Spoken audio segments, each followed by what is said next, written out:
Welcome to the Watercolors Aquarium Gallery video series, brought to you from the Aquarium Rush Studios in Grand Rapids, Michigan. Today we're talking about our friend the nitrogen cycle. The bane of the beginner aquarist, right?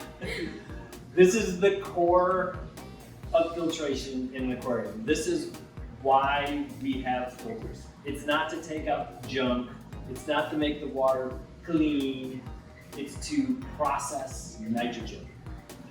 Charles made a cool graphic, so he's excited. So I think a lot of people overcomplicate what the nitrogen cycle is. So I just wanted to make it real simple here and then kind of work my way through some of what's happening. You guys Yeah, I can see that. All right. So fish waste is primarily ammonia. And so that would be over here, NH3. Now, I included this part just for funsies because in the podcast we do talk about this a little bit. So, water freely exchanges hydrogen ions with other things in the water. So, what happens is in the water, these ions are freely getting exchanged. And so, at any given time, you have a certain proportion of ammonia and a certain proportion of ammonia. In a high pH environment, it's skewed the ratio because there's more free hydrogen. Yeah, isn't that cool? Yep. So if you watch the podcast, again, I'm going to plug that. We do talk about that is the most readily source of nitrogen that plants will take up. But in an average aquarium, it's probably not the case. Yeah. But just a fun little graphic here. So, but the first type of nitrifying bacteria are Nitrosomonas. And then, so they're going to take the ammonia and turn that into nitrite, which is still really toxic. So ammonia, toxic to fish, toxic to life. Yes. And it comes into your tank whenever decomposition is happening. So fish waste, overfeeding, and all those And things. don't forget overfeeding. Yeah, all those things that are adding extra And feeding waste too into your much. tank. And putting too much food in your tank. Yeah. Yeah. Dead fish, anything that is rotting in your tank is producing ammonia, which is toxic to fish, and that's why we rely on this cycle. Yeah.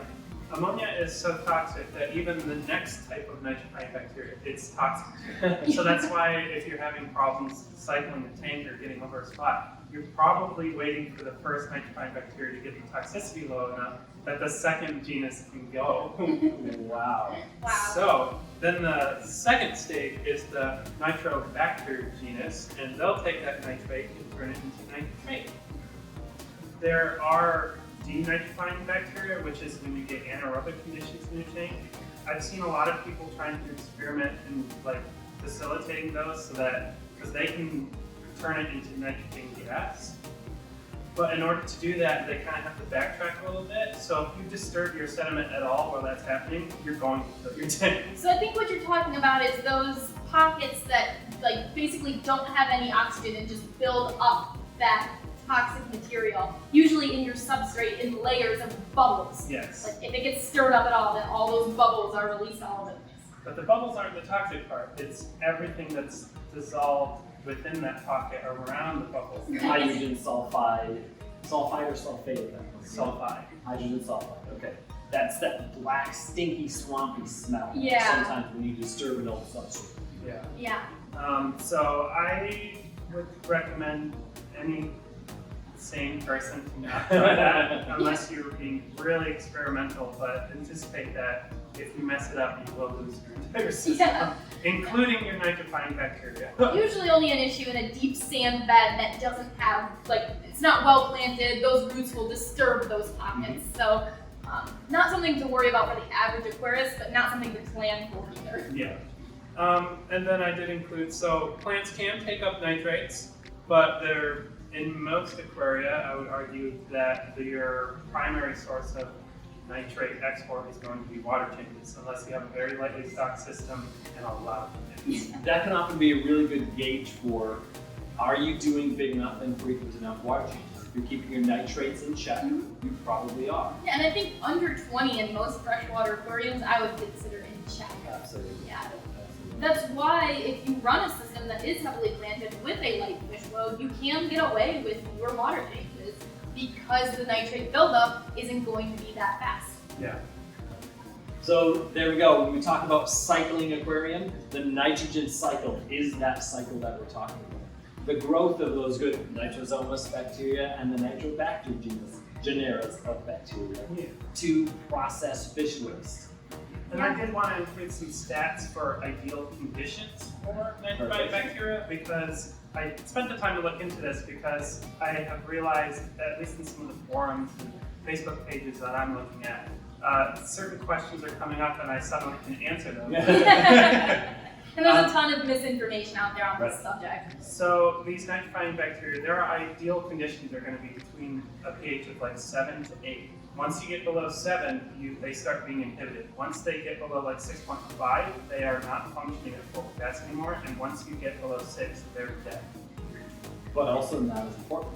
Also not as Look important. for that in the podcast Yeah, too. we There's get the way plug. deeper into that. Yeah. But temperature-wise, and this is one that recently came up for me, like 65 degrees to 85 degrees is their ideal.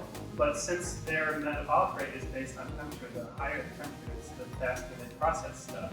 So once you get below 65, you're going to see a drastic drop in their capability to help your tank, at least in a timely fashion. So like at 60 degrees, they're functioning at less than half the capacity, the like metabolic rate they would be functioning at around 70. So on a cold water tank, in theory, you need a lot more biological filter media to perform the same task as you would in a warmer tank. Yes. Well, it's interesting to me too, because we did just do that filter, and we questioned, well, it's weird that they would put the biological media in the filter chamber, but I wonder if that increases in the heater chamber, that you gotta fill it in all around the heater, and I wonder if it does raise the temperature specifically in that chamber to a little bit higher. Kind of like that. That would be the It makes Oasis, more sense. the Oasis thermal line of filters.